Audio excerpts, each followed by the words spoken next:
Sebelum saya melanjutkan atensi yang dikirim oleh para sahabat untuk kami bacakan, saya akan kembali bercerita pengalaman nyata pribadi, tapi waktu itu saya masih berusia 5 tahun kalau nggak salah. Ini almarhum kakek bilang kejadian ini berawal di saat saya masih berusia 5 tahun. Kalau 5 tahun kan masih belum sekolah. Nah, inilah cikal bakal saya bisa berinteraksi. Kalau sekarang itu berinteraksi ya teman-teman ya, bisa mengetahui keberadaan makhluk Allah itu yang tak kasat mata hingga kini. Itu karena sejak saya masih umur 5 tahun, almarhum kakek saya yang bilang kalau saya waktu umur 5 tahun kan sudah diasuh oleh kakek nenek saya, ya kan? Saya umur 3 bulan masih merah, itu saya sudah diasuh oleh kakek nenek saya. Nah, setelah saya mulai beranjak usia 5 tahun itu, belum sekolah, ada kejadian aneh yang nyata yang saya alami saat itu, dan saya tidak pernah melupakan itu dan masih ingat betul. Walaupun usia saya waktu itu umur 5 tahun ya, tapi dengan lingkungan ya sudah lupa teman-teman. Cuman dengan kejadian nyata itu saya masih ingat sampai sekarang. Dengan adanya pengalaman pertama ini ya, tadi saya sudah membahas tentang pengalaman dengan bis setan itu ya, dan itu banyak kejadian, banyak orang-orang yang mengalami hal itu sama, baik jamnya kadang beda jam, kadang lain lokasi, kadang sama lokasinya begitu. Dan itu sudah banyak sekali yang mengalami ya, bukan hanya saya kalau yang namanya bis setan itu. Tapi kalau pengalaman yang awal pengalaman saya mengetahui tentang adanya hal yang bersifat gaib, hal yang tidak masuk akal begitu kan, yang bersifat angin, saya mengira itu angin gitu teman-teman. Tapi setelah saya dewasa, tumbuh dewasa, saya memahami kalau itu ternyata adalah makhluk Allah yang bernama jin. Nah, kejadian pertama kali seumur hidup saya, pertama kali, yaitu di saat usia saya 5 tahun. Kala itu namanya anak masih umur 5 tahun ya bebas lah. Saya main apa saja di samping rumah, di belakang rumah. Sedangkan rumah kakek saya atau rumah nenek saya, kakek nenek itu, rumah apa kata orang Jawa itu, rumah gedek. Dekatnya rumah gedek itu ada tanaman tebu, tapi bukan kebun, cuman tanaman tebu gitu kan. Tebu berapa bongkah tebu gitu, nggak ada yang aneh-aneh, nggak nanem kebun tebu, nggak. Karena kakek nenek itu punya tegal, tapi tegalnya itu ditanami bermacam sayur mayur.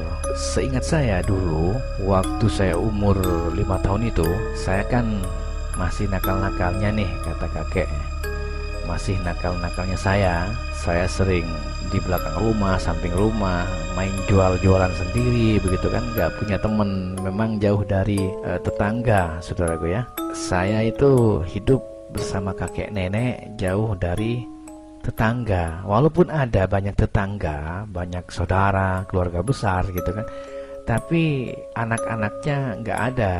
Dan saya memang tidak boleh main dengan kakek nenek, takutnya nakal, takut nyala-nyala gitu kan, nanti berantem gitu. Saya agak nakal katanya. Nah, makanya saya dikurung nggak boleh keluaran. Walaupun nggak ada pintunya di luar rumah itu, tetap saya takut untuk keluar rumah begitu. Inti ceritanya begini saudaraku, waktu sebelum adzan maghrib, pas kebetulan saya sudah selesai mandi, katanya almarhum kakek, "Le, kamu jangan keluaran kalau mau maghrib ini, nanti banyak setan apa gitu kan, setan gundul kayak setan apa gitu." Iya, ya ditakut-takutin begitu ya, pasti saya takut lah. Iya, berhubung saya takut ya, saya nggak kemana-mana. Cuman waktu itu di rumah belum ada lampu listrik karena hidup di perkampungan ya. Adanya hanya lampu templok dengan lampu strongking gitu teman-teman ya. Hanya ada lampu strongking, tapi lampu strongking digunakan hanya untuk acara saja, misalkan ada acara arisan, mau copat, acara ruatan dan lain-lain ya. Zaman itu saya pribadi sudah terbiasa dengan lampu templok. Lampu templok itu damar ya. Damar murup ya, itu lampu templok itu yang ada di dinding gitu kan. Ya udah hitam angus begitu di atas. Tapi ya namanya zaman dulu, seneng-seneng saja saudaraku. Entah tiba-tiba, entah kenapa, waktu saya duduk sendirian, pas kebetulan paman masih bujang waktu itu ya, masih bujang, masih muda juga gitu, belum datang mungkin ke rumah teman-temannya begitu. Sedangkan saya pribadi, saya duduk di luar rumah, maksudnya di depan pintu, sedangkan kakek nenek ada di belakang. Mungkin lagi ngobrol-ngobrol bareng apa. Saya nggak pernah ikut nimbrung kalau mereka berdua ngobrol gitu. Jadi saya sukanya di depan rumah bersama seekor kucing. Saya pencinta kucing sejak kecil. Sedangkan di depan rumah itu ada got, ada selokan, tapi selokan itu dalam, besar. Dan di depannya lagi itu jalan kampung, jalannya orang-orang kampung. Dan di depannya lagi, istilahnya rumah berhadapan-hadapan, itu rumah kosong, rumah yang belum ada penghuninya, baru tapi belum ada penghuninya begitu. Awalnya kan tegalan, cuma dibangun rumah tapi nggak ada penghuninya, lama sekali penghuninya mau nempatin rumah itu, begitu ceritanya saudara ya. Nah, entah kenapa tiba-tiba waktu surup, kata orang Jawa kan, waktu surup gitu kan. Waktu surup itu hampir maghrib. Dan kalau hampir maghrib, kalau di kampung itu nggak ada penerangan listrik ya, yang jelas agak gelap lah teman-teman begitu. Dari arah rumah, pas di dalam rumah kosong itu kan masih nggak ada pagar tuh. Itu muncul ada sekitar 7 orang anak kecil, sepantaran saya lah tingginya gitu kan. Ada yang lebih kecil lagi. Saya tahu apa dengan makhluk itu. Kalau itu makhluk, kalau itu apa kata orang sekarang itu disebut tuyul ya kan. Saya nggak tahu apa-apa. Apa itu tuyul apa-apa nggak tahu. Yang saya tahu itu adalah anak manusia, maksudnya anak kecil. Saya walaupun masih umur 5 tahun tapi otak udah jalan teman-teman. Udah paham. Lah anak-anak ini, mereka ini kok gak dilarang ya dengan orang tuanya. Udah tahu surup gini mau maghrib kok ditinggal saja, dibiarkan orang tuanya main. Enak sekali mereka yang main ya, sedangkan aku gak boleh kemana-mana sama kakek nenek gitu. Enak saya mikirnya begitu kalau anak-anak ya. Tiba-tiba anak-anak itu yang ada 7 itu memandangi saya dan tersenyum. Ya sudah, saya kan gerabyak, kata orang Jawa itu gerabyak itu. Jadi saya cepat kenal, saya undang, saya ajaklah pakai tangan saya, kesini, main di sini. Nah begitu teman-teman ya. Akhirnya ke-7 orang itu lari kecil, berlarian, datang ke saya. Cuman yang saya kaget, saya cuman kaget loh, ini anak-anak semua ini kok nggak pakai baju ya gitu. Nggak pakai baju, cuma kan belum sunat. Saya juga waktu itu masih belum sunat teman-teman ya, masih belum sunat ya. Saya aja pakai baju, pakai ini, pakai kolor gitu kan, pakai celana pendek, pakai baju kaos, sandal jepit. Nah mereka itu nggak pakai sandal jepit, terus kepalanya gundul semua. Ada yang mengkilat gitu rambutnya, ada yang mengkilat kepalanya, ada yang tumbuh rambutnya gitu kan, tapi tetap istilahnya dalam kategori gundul lah gitu. Datang berlarian ke saya, anehnya anak itu gak bicara. Kalau cekikikan iya, kayak anak-anak biasa pada umumnya bercanda, cekikikan gitu, ketawa ya bagus-bagus lah wajahnya, yang gak mengerikan, gak biasa. Cuman saya melihat awalnya, yang saya lihat pertama kakinya, ini kok kakinya nggak pakai sandal semua. Terus saya lihat kolornya, lah ini kok nggak pakai kolor, kok malah pakai daun pisang kering itulah teman-teman ya, pakai daun pisang kering, rata-rata semua begitu. Kalau sekarang mungkin pakai pempos gitu kan. Tapi kalau dulu itu saya nggak tahu apa-apa, namanya zaman dulu ya. Yang saya lihat mereka itu pakai daun pisang kering begitu. Saya juga nggak banyak mikir waktu itu, cuman heran saja kok jam segini kok mereka itu diperbolehkan main dengan orang tuanya, kok nggak mandi, nggak pakai sandal, nggak pakai baju, nggak pakai celana pendek, malah pakai daun pisang kering.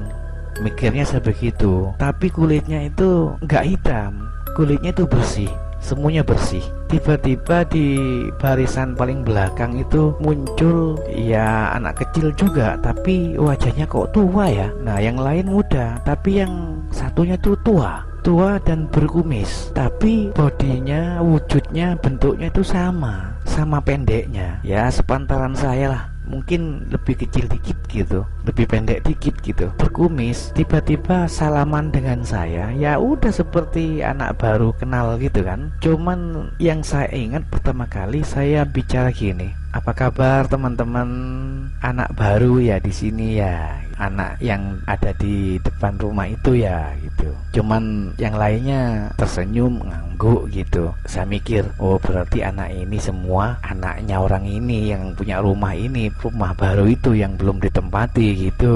Mikir saya ke sana teman-teman ya. Saya nggak mikir yang aneh-aneh karena saya nggak tahu apa-apa, itu masih kecil. Nah cuman saya kagetnya kok ada anak kecil tapi agak bongsor dikit gitu, tapi pendek dengan mereka itu sama, berkumis satu, terus nyamperin saya. Tiba-tiba dari balik kolornya itu, kolor dari daun pisang itu mengeluarkan sesuatu. Ternyata yang dikeluarkan tuh sebuah senter kecil teman-teman ya. Senter kecil seperti apa ya, lupa saya. Kecil pokoknya senter itu, tapi nggak begitu kecil sih, seperti senter-senter sekarang yang modern tapi kecil, nggak terlalu kecil, nggak terlalu besar gitu, ya sedang-sedang aja lah. Saya melihat senter itu ya senter mainan, namanya juga anak-anak pasti mikirnya mainan terus. Itu senter warna merah, merahnya bukan merah darah, bukan merah bata, bukan merah sapi, bukan merah muda, ya merahnya ya warna merah. Kalau nggak salah itu seingat saya itu warnanya merah cabe. Itu senternya warnanya merah cabe teman-teman ya. Yang jelas dalam pikiran saya, wah saya dikasih mainan nih. Nah begitu. Ya sudah, saya ambil senter itu. Setelah diambil senter itu, mereka bertujuh langsung berpamitan ke saya. Tapi seperti orang bisu itu loh, nggak bicara. Cuman yang saya kaget tapi agak takut dikit waktu itu. Tapi lama-lama nggak takut sih, karena semuanya rata, sama, maksudnya sama. Wajah seperti manusia, sama gitu kan. Kata siapa? Tuyul itu menakutkan, enggak lah, itu bohong itu. Yang saya tahu sejak kecil itu cuman ada perbedaan tuyul dengan bangsa manusia ya. Tuyul itu mulutnya bukan bergaris min, tapi seperti membentuk angka 1 teman-teman, bergaris angka 1.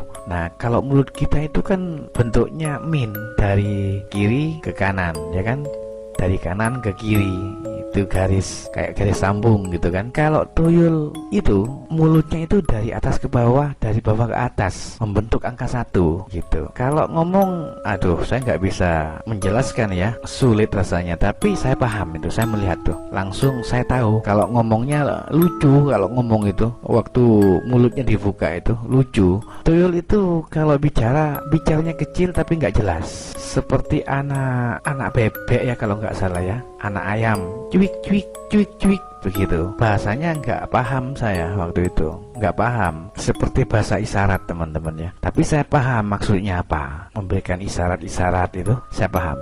Nah mungkin itu ketuanya gitu, memberikan sebuah senter, saya kira senter mainan warna merah ya. Saya ambil, singkatnya begitu. Saya ambil, saya masukkan ke saku. Nah mereka itu pamit ke saya, pamit mau pulang ke rumahnya begitu.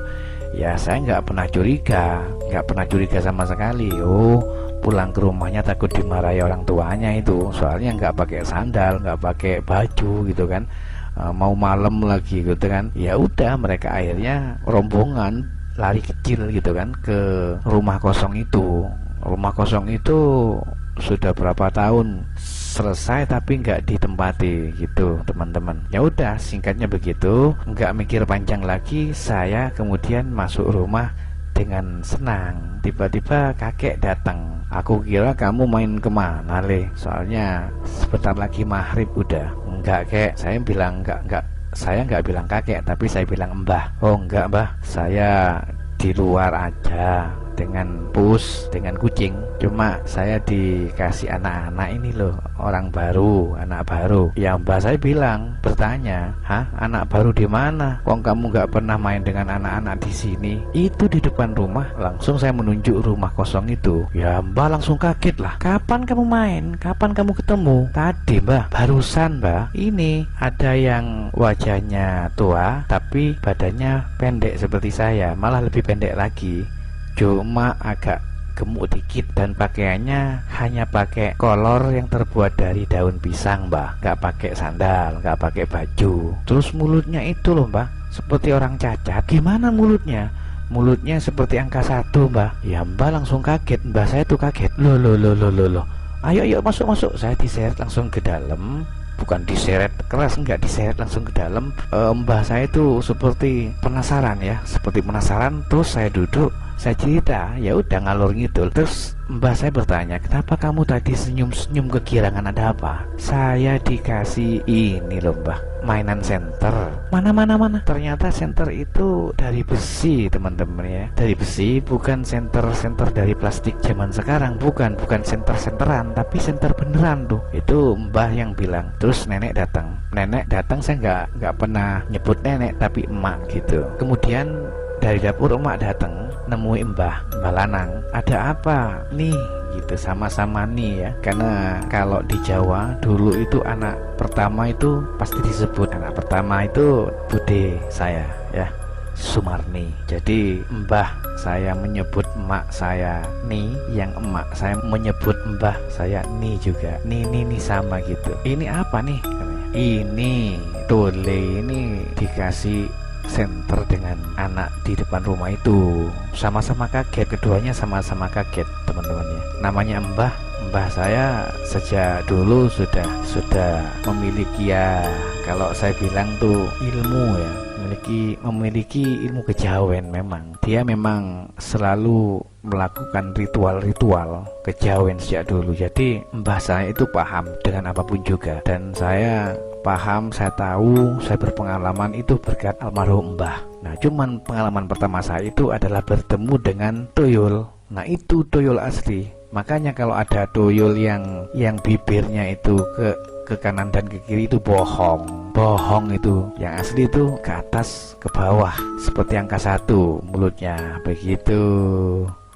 Enggak, tuyul itu enggak mengirikan, enggak, biasa seperti anak-anak pada umumnya, cuman pelontos aja, enggak punya rambut gitu. Ternyata mbak itu ngomong ke emak, kalau senter itu, kalau sampai senter merah ini dipegang pencuri atau maling, niscaya maling itu akan menggondol uang dan emas sebanyak mungkin. Dan yang kedua, kalau megang senter merah itu, yang jelas tidak akan ketahuan kalau mencuri. Begitu. Saya kan nggak paham teman-teman ya, nggak paham lah, masih culun, masih nggak tahu apa-apa. Ya sudah, katanya mbah bilang merah ya merah, bilang putih ya putih aja. Sentermu aku pegang ya Le, tak simpen ya Le, nanti dicolong orang loh, nanti orang jahat, nanti kamu bisa diculik. Ya udah mbah, cekel mbah, ini taruh di lemari. Ya udah, dengan mbah memang ditaruh di lemari khusus ya. Lemarinya mbah itu